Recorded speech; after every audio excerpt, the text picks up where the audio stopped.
watu wa Theo Vision walikuja jana na tulikuwa na training nzuri sana. Walitu train vizuri kuhusu neno la Mungu.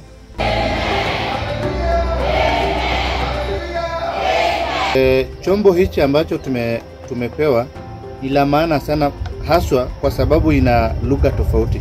Ina lugha ya Kimasai, ina lugha ya Kiswahili, na lugha ya Kiborana. Na utakapokwenda kwa wale ambao hawangeweza kwa labda sikiza lugha ya hii lugha nyingine, nitatumia lugha ya Kimasai.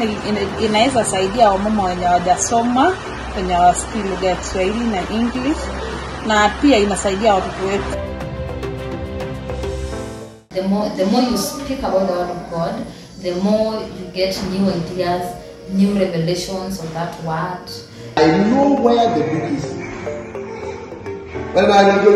Hili litakuwa nguzo maalum ya kueneza neno la Mungu. Nitachukua jukumu kutembea na kijiredio hiki cha neno la Mungu, kwenda kuketi kwa pamoja katika umati na kusikiza neno la Mungu kwa pamoja.